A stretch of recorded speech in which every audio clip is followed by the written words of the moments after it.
Pues muy buenas noches, hermanos, Dios les bendiga. Hoy vamos a compartir de la tercera enseñanza del libro de Apocalipsis y vamos a tocar la revelación de nuestro Señor Jesucristo, que viene en el libro de Apocalipsis capítulo 1, versículo del 1 al 3. Este versículo pues es muy importante, hermanos, porque aquí nos menciona que la revelación de Jesucristo que Dios le dio, esto es para manifestar a su siervo las cosas que deben suceder pronto, y la declaró enviándola por medio de su ángel a su siervo Juan, que ha sido testimonio de la palabra de Dios y del testimonio de Jesucristo y de todas las cosas que ha visto. Bienaventurado el que lee y los que oyen las palabras de esta profecía y guardan las cosas en ella escritas, porque el tiempo está cerca. Bueno, vemos que en esta introducción, en estos primeros versículos, ¿sí? Vamos a encontrar el título, vamos a encontrar los autores del libro, los destinatarios, el resumen de su contenido, su propósito y la bendición que viene como consecuencia de su meditación y de su aplicación, ¿sí? Vemos que el título es la revelación de Jesucristo, ¿sí? Vemos que la primera palabra, Apocalipsis, traducida como la revelación, hemos aprendido que significa quitar el velo de algo que permanece oculto para que se puede ver. Como ya sabemos, el hombre es incapaz de penetrar en el secreto de las realidades espirituales y eternas que se esconden más allá de sus sentidos. Y esto seguirá siendo así si Dios no hubiera tomado la iniciativa de dárnoslo a conocer. ¿Ok? Bueno, entonces, con esto vamos a empezar, pero vamos a orar para pedirle iluminación al Espíritu Santo, pedirle a Dios y a nuestro Señor Jesucristo que sean ellos el que obren en nuestros corazones, ¿no?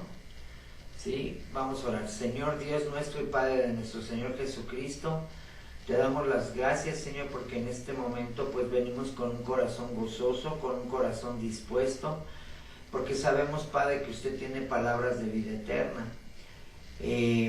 Gracias, Señor, porque nos permite el enorme privilegio de poder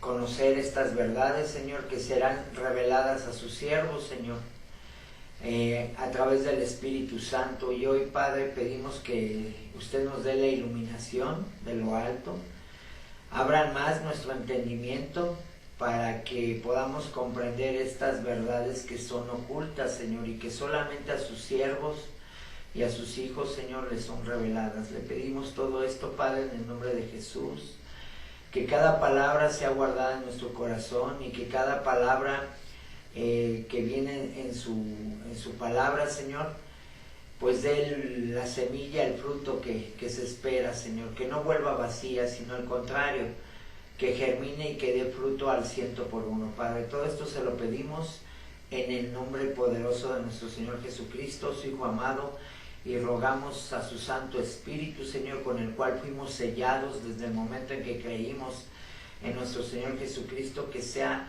el Espíritu Santo guiándonos a toda verdad, Señor. Te lo pedimos, Padre, en el nombre de Jesús, y te damos gracias. Amén.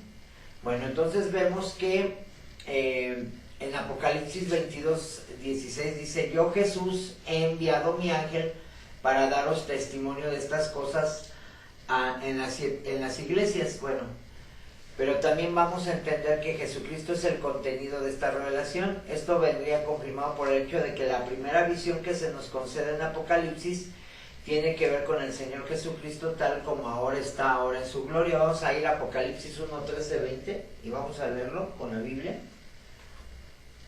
Apocalipsis 1:13-20.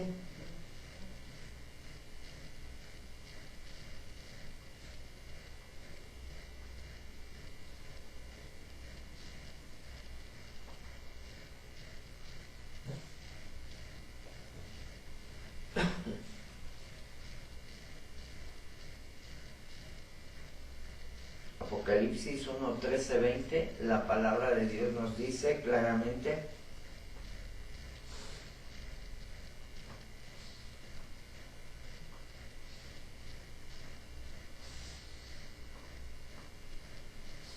dice, y de pie en medio de los candelabros había alguien semejante al Hijo del Hombre. Vestía una túnica larga con una banda de oro que cruzaba el pecho. La cabeza y el cabello eran blancos como la lana, tan blancos como la nieve, y los ojos eran como llamas de fuego. Los pies eran como bronce, pulido, refinado como en un horno, y su voz tronaba como potentes olas del mar. Tenía 7 estrellas en la mano derecha, y una espada aguda de doble filo salía de su boca, y la cara era semejante al sol cuando brillaba en todo su esplendor. Cuando lo vi, caí a sus pies como muerto. Pero él puso la mano derecha sobre mí y me dijo, no tengas miedo, yo soy el primero y el último, yo soy el que vive, estuve muerto, pero mira, ahora estoy vivo por siempre y para siempre, y tengo en mi poder las llaves de la muerte y de la tumba.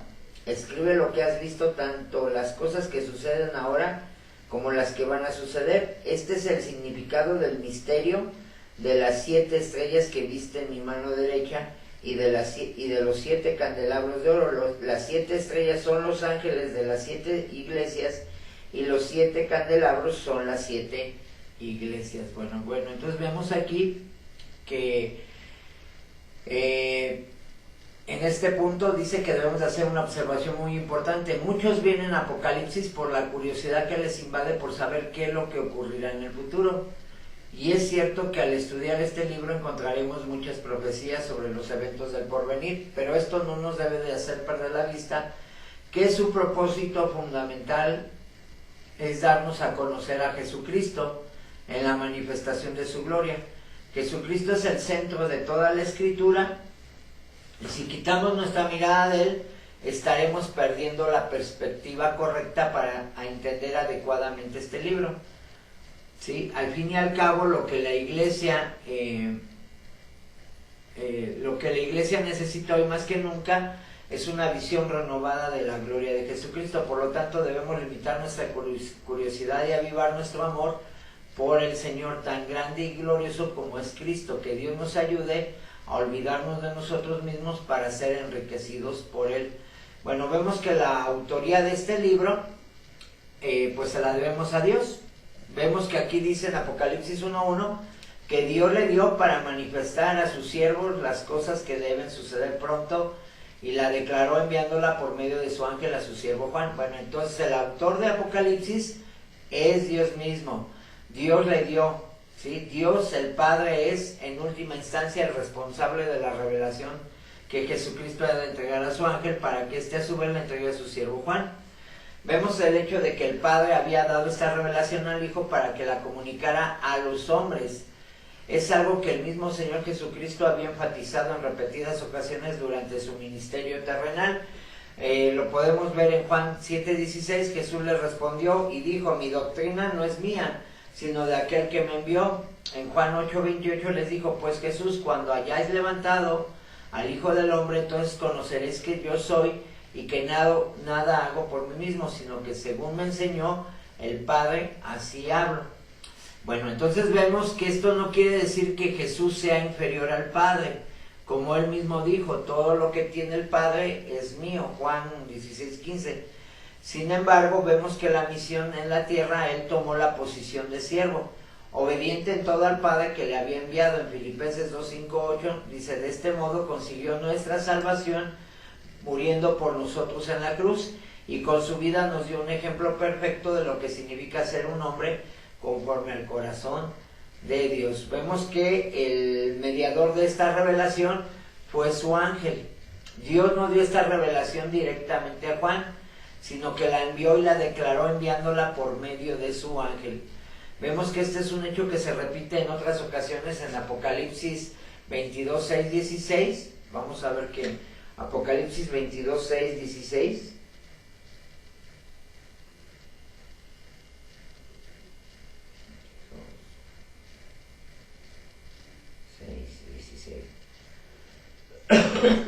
Entonces el ángel me dijo, todo lo que has oído y visto es verdadero y digno de confianza. El Señor Dios, que inspira a sus profetas, ha enviado a su ángel para decirle a sus siervos lo que pronto sucederá. vemos que en Apocalipsis, el mismo, pero en el 16 dice: yo Jesús he enviado a mi ángel con el fin de darte este mensaje para las iglesias. Yo soy tanto la fuente de David como el heredero de su trono. Yo soy la estrella brillante de la mañana. Amén. Y tampoco es el único libro en que los ángeles participan en transmitir la verdad revelada de Dios. Recordemos que también Moisés recibió la ley por medio de ángeles. ¿Sí? Esto lo vemos en Hechos 7:53. ¿Sí? Vamos a Hechos 7:53. Vemos que el mismo Moisés recibió la revelación por medio de ángeles. Dice: deliberadamente desobedecieron la ley de Dios a pesar de que la recibieron de manos de ángeles. Ahí está, ¿ok? Y en Hebreos 2:2, Hebreos.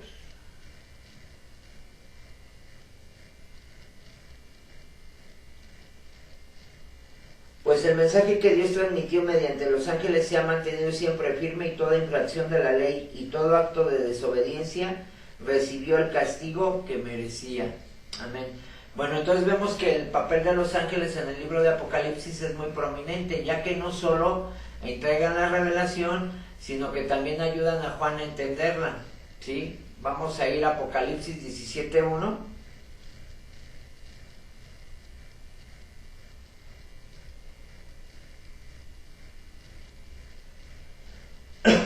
Dice: uno de los 7 ángeles que derramaron las 7 copas se acercó y me dijo: ven conmigo y te mostraré la sentencia que recibirá la gran prostituta que gobierna sobre muchas aguas.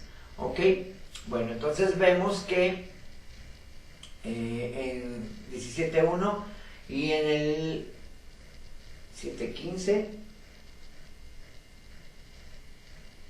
dice: ¿por qué te asombras tanto?, preguntó el ángel. Te explicaré el misterio de esta mujer y de la bestia con 7 cabezas y 10 cuernos sobre la que ella está sentada.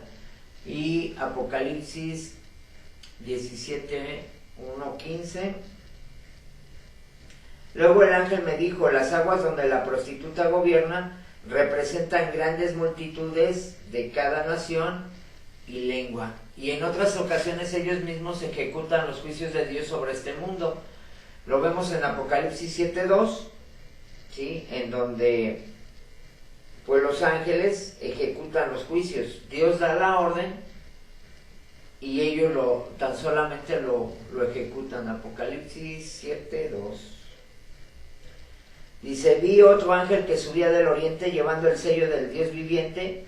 Gritó a los 4 ángeles que habían recibido poder para dañar la tierra y el mar. Vemos que ahí ellos reciben la orden de parte de Dios. Vamos a ir a Apocalipsis 8:5.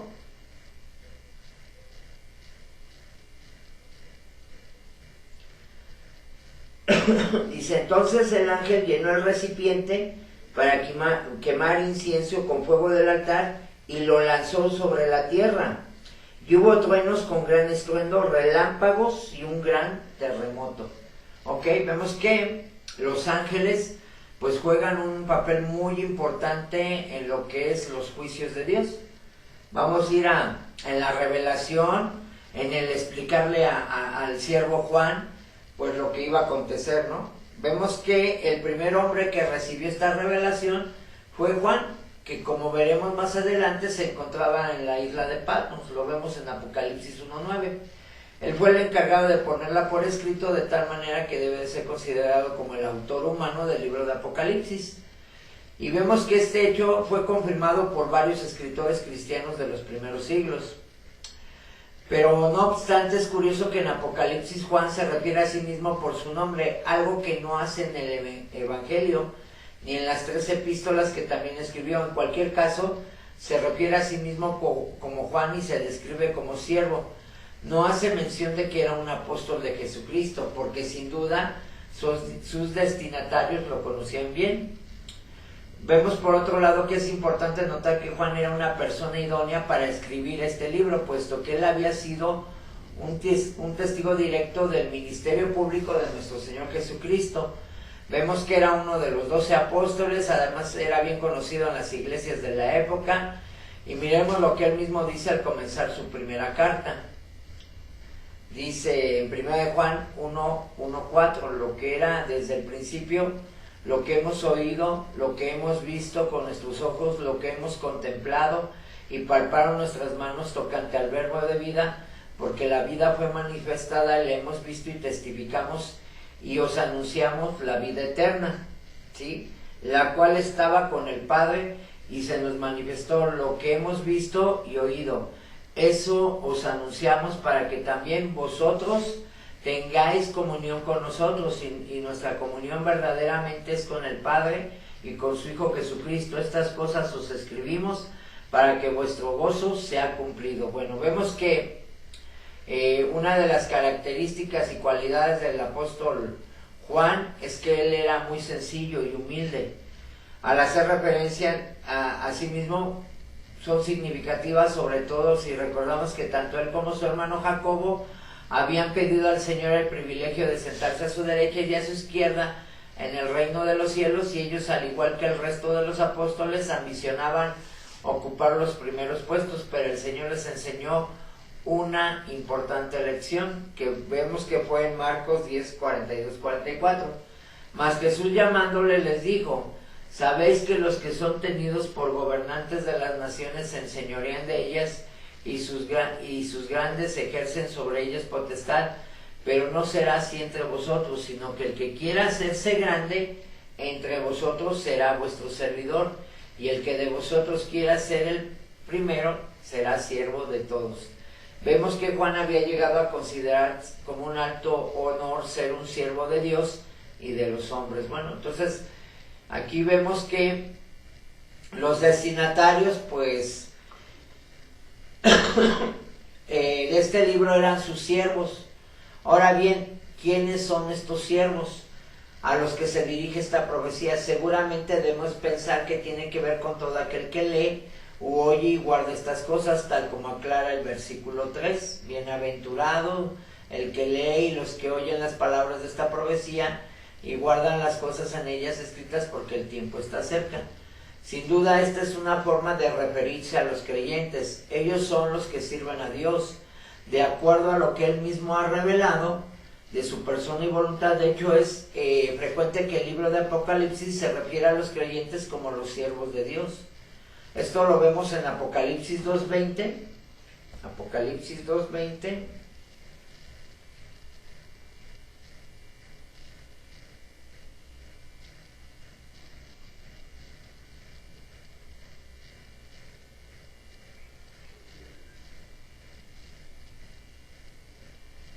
Dice: pero tengo una queja en tu contra. Permites que esa mujer, esa Jezabel, que se llama a sí misma profetiza, lleve a mis siervos por mal camino. Ella les enseña a cometer pecado sexual y comer alimentos ofrecidos a ídolos.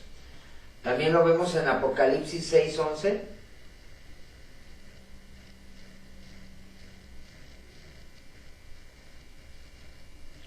Dice: entonces a cada uno de ellos se le dio una túnica blanca y se les dijo que descansaran un poco más hasta que se completara el número de sus hermanos, los consiervos de Jesús, que se unirían a ellos después de morir como mártires. Y por último vemos en Apocalipsis 7:3.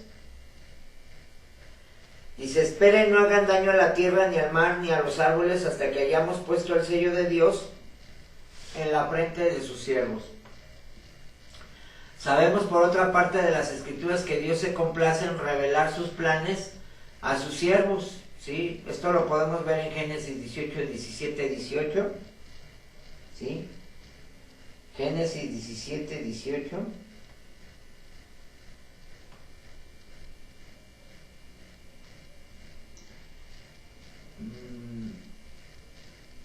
Perdón, 18.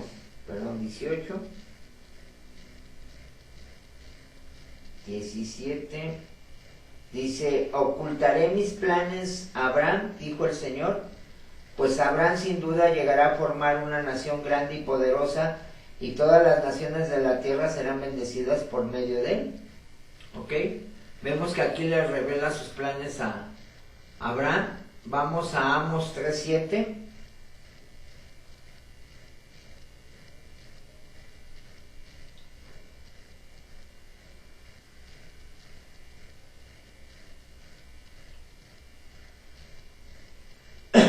De hecho, el Señor soberano nunca hace nada sin antes revelar sus planes a sus siervos, los profetas.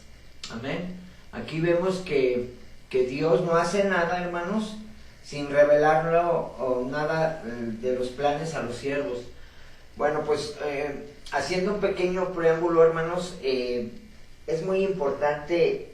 El Señor me ministraba en este día con la palabra de Dios y me decía que a veces nosotros somos arrogantes porque no lo consultamos, porque no le preguntamos. Tú y yo siempre, hermanos, tenemos que preguntarle al Señor: Señor, ¿qué es lo que tú quieres que haga? Yo quiero hacer esto, pero tú qué dices, ¿sí? En quietud, en calma, ¿qué debo de hacer ante tal circunstancia? Señor, mira, yo quiero ir a tal lado, pero no sé si tú me autorizas. O sea, el no hacer esto, hermanos, por ejemplo, yo me quiero casar con tal persona, pero Señor, ¿tú qué dices? O sea, todo, hermanos, tenemos que ponerlo en los planes de Dios, porque, bueno, más adelante voy a dar una enseñanza sobre eso en este domingo, que era algo que el Señor me ministraba. Nosotros los cristianos debemos de decir: si Dios quiere, ¿sí? Si Dios quiere. Hay gente que hace planes, ¿sí? No está mal hacer planes, pero siempre en los planes tenemos que meter al Señor. ¿Para qué? Para que Él sea el que nos revele: Señor, ¿cuál es el propósito para mi vida? Señor, ¿cuáles son tus planes para mi vida? Mira, a mí me gustaría hacer estos planes, a mí me gustaría tener esta situación, pero ¿tú qué dices, Señor? Siempre tenemos que consultar en todo al Señor. ¿Por qué? Porque hemos entendido, hermanos, que uno de los principios es que nosotros estamos para servir a Dios, y que los propósitos de Dios son mejores que nuestros propios propósitos, ¿sí? Por eso hay muchas personas que de repente se frustran cuando las cosas no salen como quieren, porque no consultaron al Señor. Esto pues sí te lo quiero dejar muy claro. Nosotros siempre tenemos que adoptar la posición de siervos y preguntarle a Dios qué es lo que quiere que hagamos, ¿sí? Amén. Bueno, entonces vemos por otro lado un poco más adelante, veremos que Juan escribió a las 7 iglesias en Asia, quienes seguramente fueron los primeros receptores de Apocalipsis, en Apocalipsis 1:4, ¿sí? Fueron las primeras. Y vemos que el contenido pues fue transmitirles el testimonio de la palabra de Dios y del testimonio de Jesucristo y de todas las cosas que él había visto. Vemos que el contenido de la revelación de la que Juan va a dar testimonio es el siguiente. Número 1, la palabra de Dios. Número 2, el testimonio de Jesucristo de todas las cosas que vio. La idea que quiere transmitirnos es que no omitió nada. También notemos que en su afirmación de lo que estaba escribiendo era palabra de Dios. Y hay que recordar esto especialmente en nuestros días, cuando hay tantos teólogos que critican este libro. Tristemente, hermanos, hay mucha gente que dicen: ay, ya para todo quieres leer la Biblia. Ay, sí, ya todo ya viene en la Biblia. No. Nosotros, hermanos, tenemos que leer la palabra de Dios, ¿sí?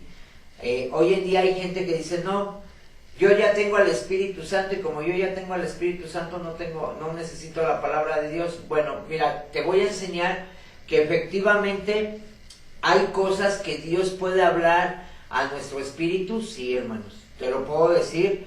¿Por qué? Porque Dios le habló, por ejemplo, a Abraham, ¿sí? Cuando le dijo: sal de la tierra de tu parentela, no había Biblia, y Dios le habló, ¿sí? En mi experiencia como siervo de Dios, yo le he hecho preguntas a Dios y Dios me ha dicho: sí, no, espera. O sea, yo te lo puedo decir. Pero esto se va dando cuando tú vas entrando cada día más y más en comunión con Dios en oración.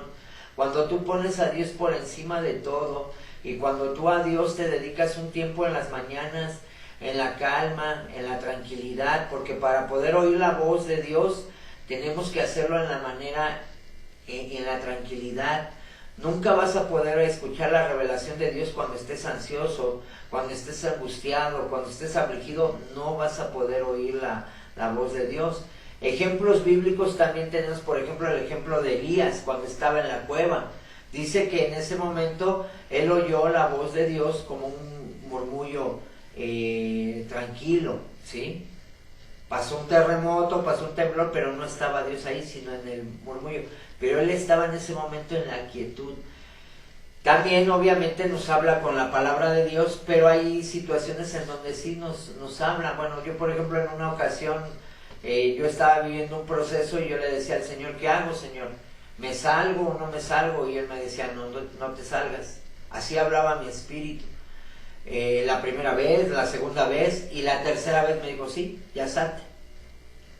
Entonces, pero esto, hermanos, te lo quiero enseñar, que esto se logra cuando tú tienes tienes comunión con Dios, cuando tú dedicas tiempos en especial para pasar con Dios. Esto es bien importante, siempre te lo voy a enseñar.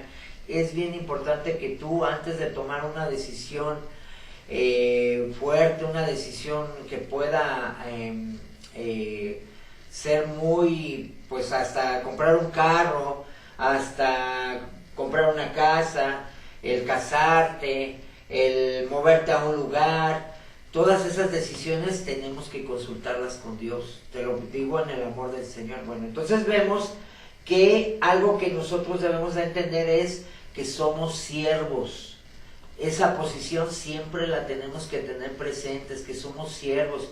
Si Dios quiere, si Dios me permite, si Dios así lo quiere, mañana nos vemos. Si Dios me da vida, si Dios me presta vida, siempre debemos de hablar así, ¿sí? Por ejemplo, cuando te digan gracias, no, gracias a Dios, ¿sí? Gracias a Dios porque Él es el que merece la gloria, gracias a Dios porque Él es el que da la palabra, gracias a Dios porque Él me permite servir, pero la gracia, la honra y la gloria es para Dios. Siempre te voy a enseñar eso, hermanos.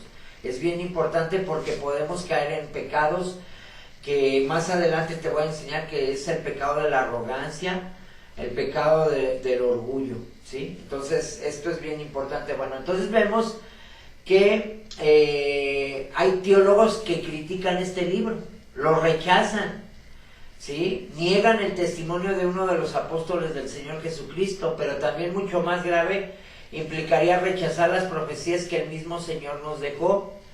En este punto vemos que es conveniente reflexionar acerca del por qué a algunos teólogos les desagrada tanto el libro de Apocalipsis y niegan su inspiración divina. Ellos dicen que contiene muchas cosas raras y extravagantes que no se pueden tomar en serio. Bueno, podemos ver que, bueno, habla de que hay seres vivientes, de que hay querubines que tienen 4 ojos, y bueno, todo, 6 ojos, y que todo esto a ellos les parece muy raro. Por ejemplo, la mujer, el dragón, vemos que la muchedumbre de muchas aguas. Vamos a ir aprendiendo qué significan todos estos simbolismos, ¿no? Los cuernos, todo esto, pues obviamente hay muchos teólogos que lo toman de una manera alegórica, ¿no? Pero vamos a ir entendiendo que fue el lenguaje que en ese momento determinó Dios. ¿Para qué? Para que nosotros en comunión con Él, hermanos, fíjate bien, ahí es donde tú y yo vamos a entender un principio. Dios revela las cosas a sus siervos, aquellos que le buscan de todo corazón, aquellos que realmente desean una comunión plena con Él. A ellos es a los que se los revela. No es al que nada más lee la Biblia por leerla, no, hermanos, es aquel que realmente busca a Dios, ¿sí? Entonces, la palabra de Dios nos dice que busquemos a Dios mientras Él pueda ser encontrado. La Biblia nos dice, por ejemplo, en el libro de Amos, que Dios va a llegar un momento en que la gente va a tener hambre y sed de oír la palabra de Dios, pero no la va a encontrar, ¿sí? No la va a hallar. Van a tener hambre y no va a haber. Eso va a suceder cuando la iglesia sea arrebatada y cuando venga el anticristo. La gente va a tener hambre, pero no va a haber, ¿sí? Ok, bueno, entonces vemos que donde se denuncian cuestiones sociales muy de moda en nuestros días, pero en realidad parece que donde realmente tienen el problema es en aceptar el tema central del libro de Apocalipsis. Dios va a intervenir directamente en este mundo y lo va a hacer para establecer el reinado universal de su Mesías. Y esto no va a depender de ninguna contribución humana, ni de acuerdos políticos o económicos a los que el hombre pudiera haber intervenido realmente en este mundo, ni que lo vaya a volver a hacer. Niegan por igual la encarnación del Hijo de Dios, así como la posibilidad de su segunda venida. Hay teólogos, hermanos, que ellos niegan que Jesucristo pueda venir por segunda vez, ¿sí? Y todo esto es realmente peligroso, porque la religión que impondrá el anticristo cuando se presente en este mundo se basará en el mismo principio que ellos sostienen. Fíjense bien, no hay un Dios ahí afuera, ni nadie aparte de nosotros mismos que pueda cambiar este mundo. Perdón, así que no será de extrañar si cuando el anticristo se manifieste, muchos de los teólogos que rechazan el libro de Apocalipsis sean los primeros en ofrecerles su apoyo. Fíjate bien, muchos teólogos van a ofrecer su apoyo. Por otro lado, hay muchos que acuden al libro de Apocalipsis intrigados por lo que va a ocurrir en el futuro. Es un hecho que el hombre siempre ha tenido interés en conocer el futuro. Fíjate bien, hermanos, esto no es nada nuevo. Esto no es nada viejo, no es nada nuevo. Toda la gente, todos los seres humanos, por curiosidad, deseamos saber qué va a suceder en el futuro. Todos. Por eso, si tú te das cuenta, el hombre ha tenido interés en conocer el futuro, y muchas personas, por ejemplo, leen fielmente los horóscopos, buscan a los lectores de las cartas del tarot, dejan que les lean la palma de la mano, se alimentan de películas futuristas de ciencia ficción, o se introducen plenamente en el ocultismo intentando inútilmente y pecaminosamente obtener información sobre el futuro. Sin embargo, hermanos, sabemos que el único que tiene el poder para conocer el futuro es Dios. Él es el único. Un ejemplo bíblico, hermanos: Satanás no conoce el futuro. Ay, pastor, ¿cómo es eso? No, porque si Satanás hubiera sabido que crucificando a Jesús él hubiera vencido, no lo crucifican. Este es un principio bíblico, hermanos.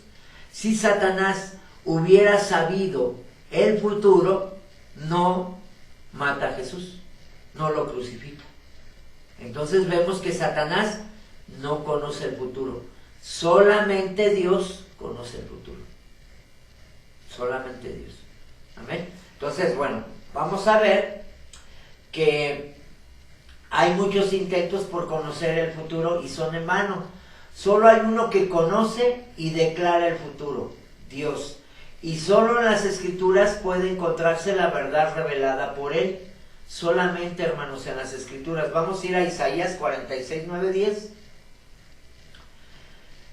Y aquí vamos a ver que dice la palabra: acordaos de las cosas pasadas desde los tiempos antiguos, porque yo soy Dios, y no hay otro Dios, y nada hay semejante a mí, que anuncio lo por venir desde el principio y desde la antigüedad, lo que aún no era hecho, que digo, mi consejo permanecerá y haré todo lo que quiero.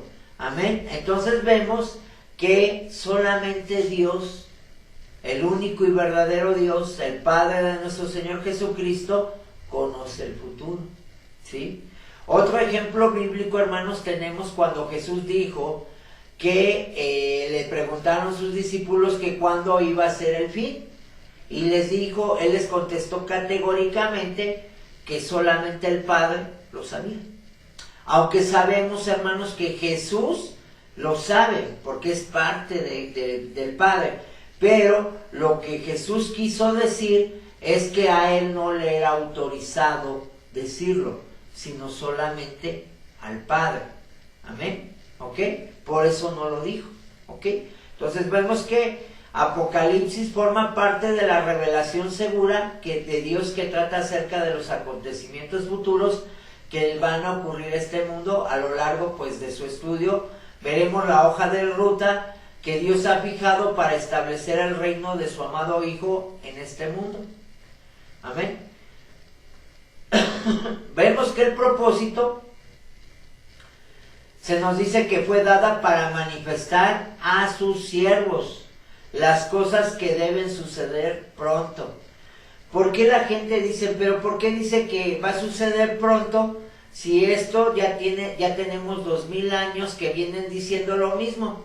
Muy sencillo, hermanos, porque debemos recordar que para que los tiempos de Dios no son los tiempos del ser humano, ¿sí?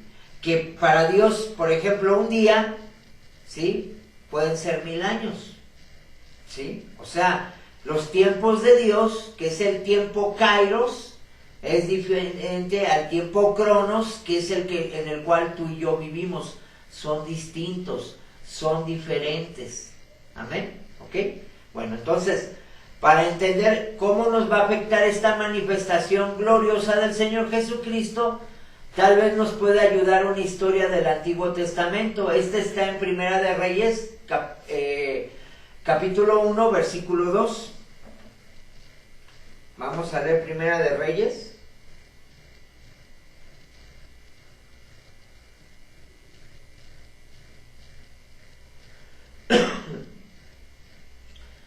Dice,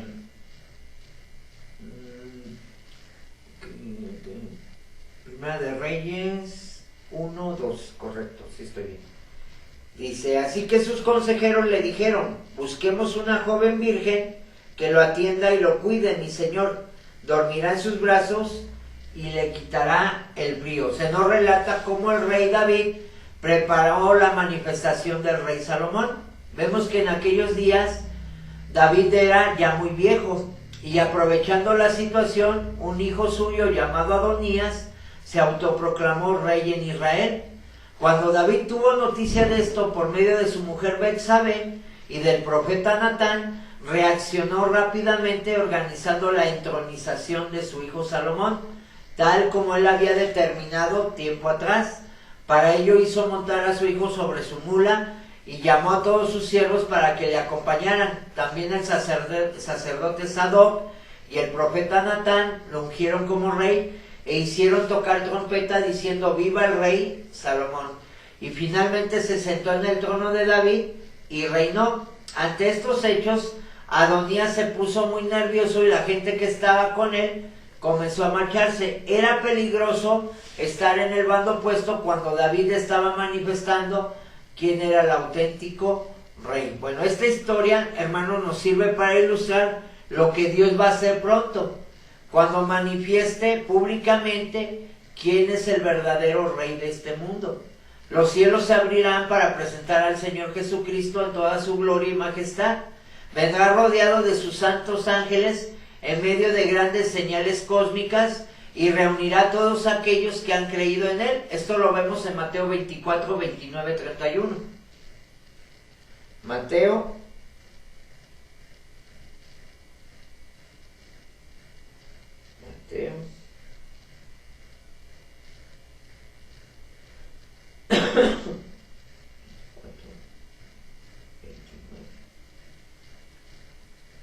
29:31. Sí, dice, inmediatamente después de la angustia de esos días, el sol se oscurecerá, la luna no dará luz, las estrellas caerán del cielo y los poderes de los cielos serán sacudidos.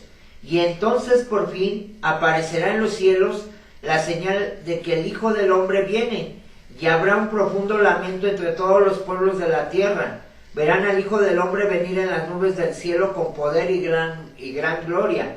Enviará a sus ángeles con un potente toque de trompeta y reunirán a los elegidos de todas partes del mundo, desde los extremos más lejanos de la tierra y del cielo. Amén. Entonces vemos que todos los linajes de la tierra que se han opuesto a él se darán cuenta de que estaban en el bando equivocado y buscarán sin éxito un lugar donde esconderse. Y el Señor nos explica estas cosas para que de antemano, hermanos, nos coloquemos en la posición correcta y no nos mezclemos con el bando opuesto. Fíjate bien, nosotros tenemos que estar en el bando correcto, tomar la decisión de estar en el bando correcto, ¿sí? Ok, por otro lado, notemos que dice que estas cosas deben suceder. Esto denota el cumplimiento absolutamente seguro del plan de Dios. La historia no es un mero azar, una sucesión de diferentes épocas que no conducen a ninguna parte, sino que por el contrario, hermanos, tiene un propósito establecido por Dios. Y esta meta tiene que ver con nuestro Señor Jesucristo gobernando este mundo en justicia. Amén. Además vemos que estas cosas deben suceder pronto. Pronto. Ahora bien, no olvidemos que se trata del tiempo de Dios, es lo que les explicaba, y no del nuestro. Que para el Señor un día es como 1000 años y 1000 años como un día. Amén. Segunda de Pedro, capítulo 3, versículo 8. ¿Ok? Por eso la gente te va a decir, bueno, ya se tardó en venir Jesús, no viene Jesús, porque vamos a entender que los tiempos de Dios son diferentes a los tiempos de nosotros. Ajá. En cualquier caso, aunque debemos entenderlo según el reloj de Dios y teniendo claro que de ningún modo pretende definir algún límite de tiempo concreto para su cumplimiento, no obstante, la proximidad de estos acontecimientos nos debe de motivar, hermanos, a vivir en santidad y en obediencia, hermanos. Esto nos debe de motivar a vivir en santidad y en obediencia a la palabra de Dios. ¿Sí? Segunda de Pedro 3:14 nos dice la palabra del Señor. Dice, por lo cual, oh amados, estando en espera de estas cosas, procurad con diligencia ser hallados por Él sin mancha e irreprensibles en paz. Amén. ¿Ok?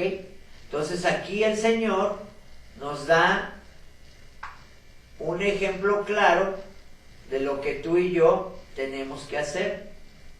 Amén.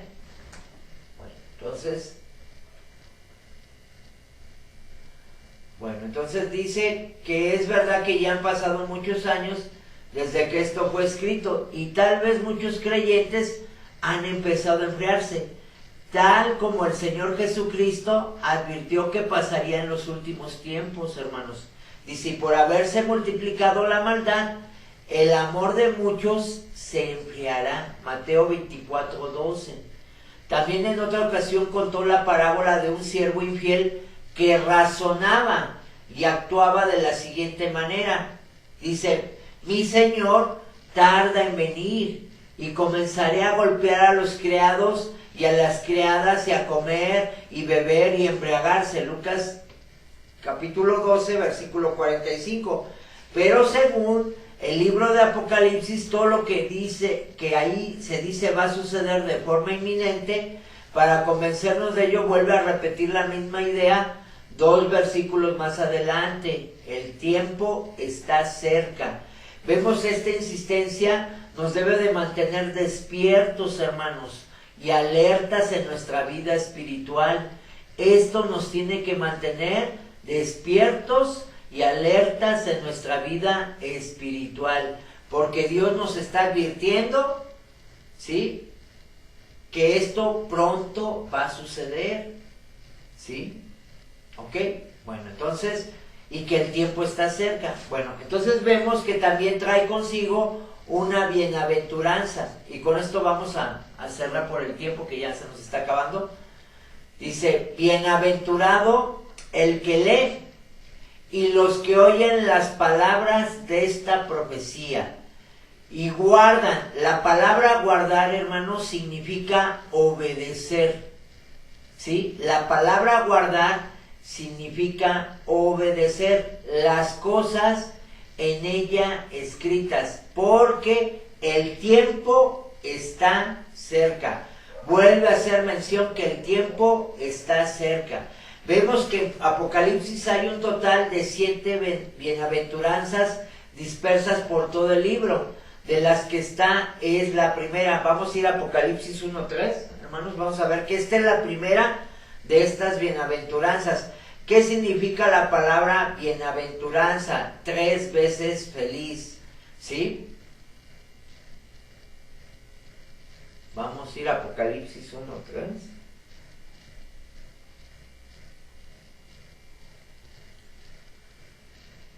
Dice la Nueva Traducción Viviente: Dios bendice al que lee a la iglesia las palabras de esta profecía, y bendice a todos los que escuchan el mensaje y obedecen lo que dice, porque el tiempo está cerca. Amén. ¿Ok? Toma en cuenta muy bien lo que está diciendo esta palabra. Ahora vamos a Apocalipsis 14:13.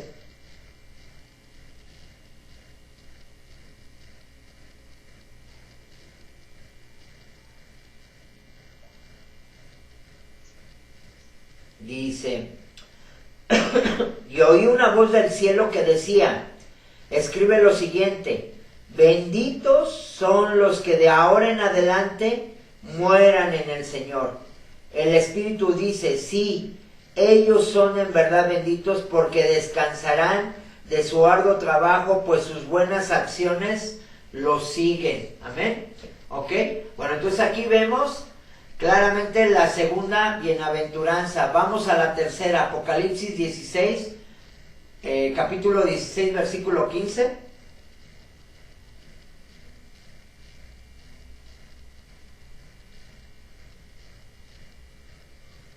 Dice: miren, yo vendré como un ladrón, cuando nadie lo espere.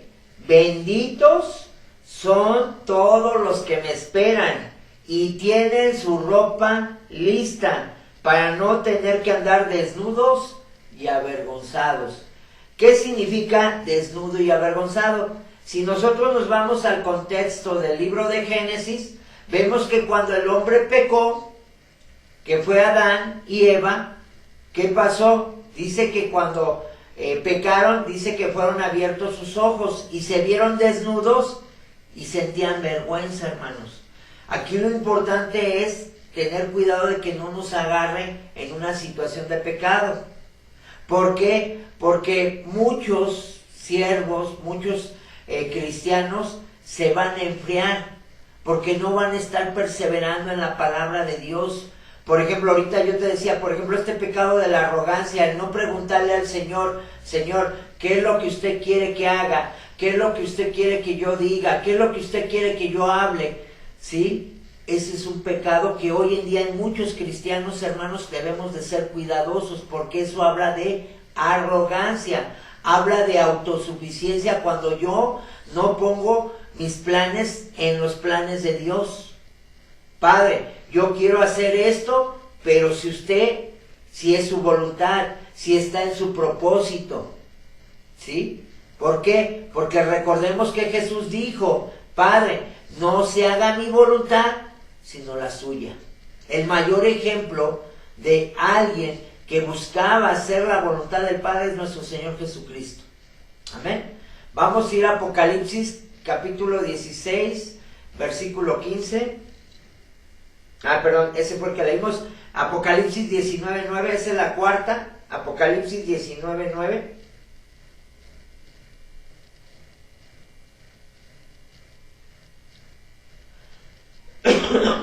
Dice: y el ángel me dijo, escribe esto: benditos son los que están invitados a la cena de la boda del Cordero. Y añadió: estas son palabras verdaderas que provienen de Dios. Amén. ¿Ok? Vamos a Apocalipsis 26. Esta sería la quinta bienaventuranza. Apocalipsis 20, versículo 6. Dice: benditos y santos son aquellos que forman parte de la primera resurrección, porque la segunda muerte no tiene ningún poder sobre ellos, sino que serán sacerdotes de Dios y de Cristo y reinarán con Él durante 1000 años. Amén. Esta es la quinta. Vamos por la sexta. Apocalipsis 22:7.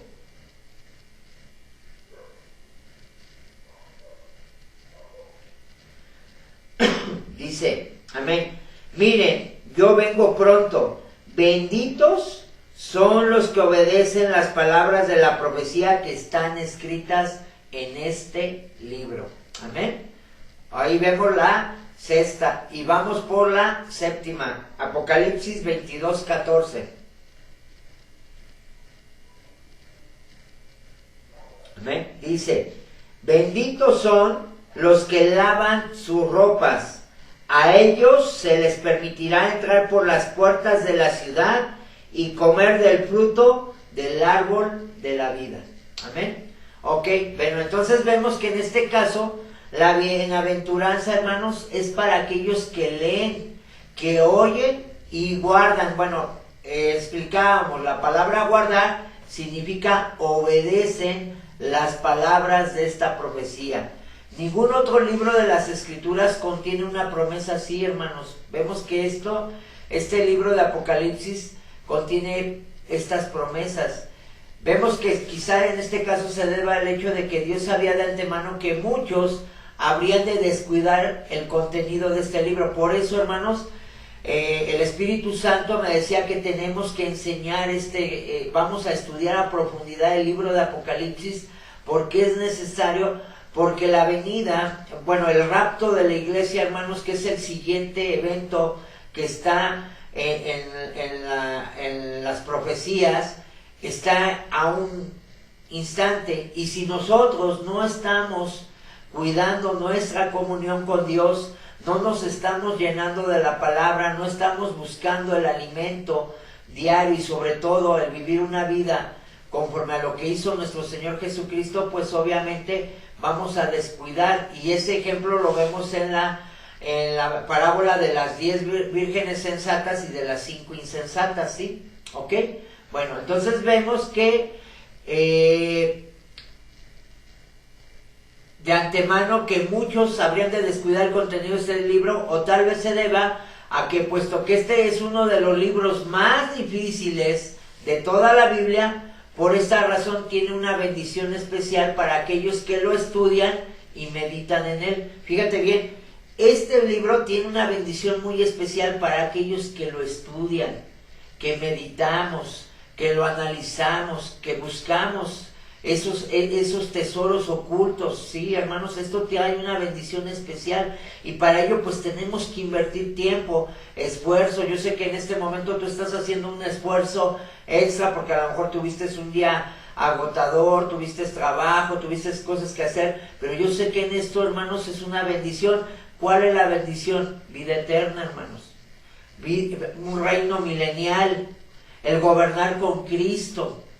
O sea, fíjate qué bendición tan grande tiene, ¿sí? Y esto, pues, tú y yo debemos de estarnos alimentando constantemente de la palabra de Dios. Bueno, entonces vemos que la bienaventuranza, hermanos, es para aquellos que leen u oyen.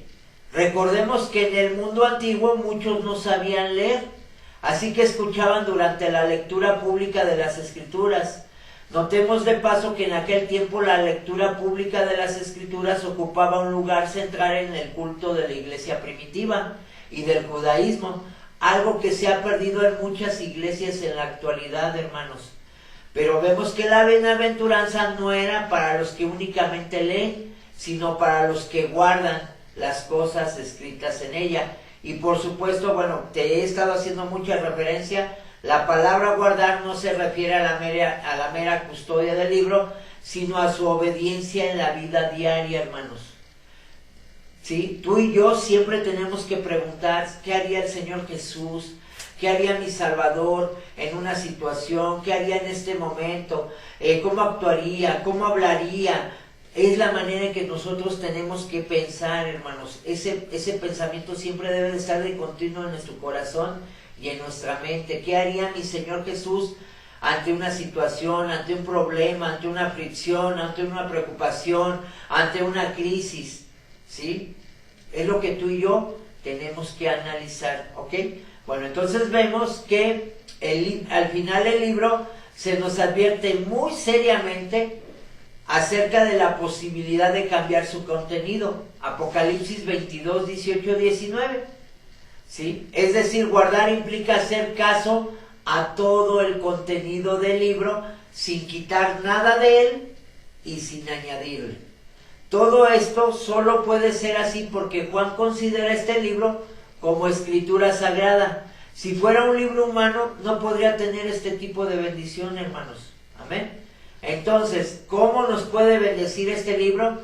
Siempre que miramos hacia el cielo y al futuro glorioso que Dios describe en Apocalipsis, esto, hermanos, nos va a apartar del mundo. Mientras que si miramos al mundo, nuestra mirada se va a desviar del cielo. Y por último, notemos que se refiere a este libro como las palabras de esta profecía. Sin lugar a dudas, la palabra profecía incluye la idea de predicción y, por cierto, hay muchas en este libro, pero básicamente esta expresión señala el origen divino de estas palabras. Amén. Bueno, pues con esto, hermanos, concluimos esta parte de la enseñanza. Vamos a estar estudiando muy fuertemente el libro de Apocalipsis, porque yo te quiero exhortar, hermanos, que los tiempos que estamos viviendo son tiempos cruciales. La Biblia advierte que va a venir la apostasía. La apostasía tiene que ver con que la iglesia se va a enfriar. La iglesia va a dejar de poner su vista en las cosas eternas para ponerla en las cosas terrenales. Tú y yo, hermanos, tenemos que tener puesta nuestra mirada, como lo decía, ¿en quién? En Cristo, en nuestro Señor, en nuestro Salvador, y siempre adoptar la posición de siervos. Tú y yo estamos llamados a ser siervos del Señor Jesucristo. Esta posición no la debes de abandonar. Todos los días, hermanos, tenemos que ponerla en práctica. Señor, ¿tú qué quieres que haga? Yo quiero hacer esto, pero ¿tú qué dices? Señor, hoy quiero hacer esto, tengo estos planes, tengo esta situación, pero ¿tú qué dices, Señor? ¿Tú qué dices? Amén. Bueno, pues que Dios les bendiga, hermanos. Espero que esta enseñanza haya sido de bendición para tu vida, y en el amor de Cristo te exhorto, como nos lo decía la enseñanza, a que estemos en todo tiempo estudiando este libro de Revelación, ¿sí? Hasta el capítulo 22, ¿sí? Vamos a irnos paso a pasito. ¿Por qué? Porque vamos a entender muchas cosas que han sido, a lo mejor has tenido oportunidad de ver videos, has tenido oportunidad de ver contenido, pero aquí lo vamos a ver de una manera sistemática, de una manera ordenada, ir viendo cada acontecimiento de acuerdo a lo que dice este libro de la Revelación. Que Dios me los bendiga, les envío un fuerte abrazo y los animo a que sigan estudiando la palabra del Señor. Muy buenas noches. Amén. Bendiciones, descansen. Bendecida noche, hermanos. Igualmente, que Dios les bendiga. Buenas noches. Buenas noches.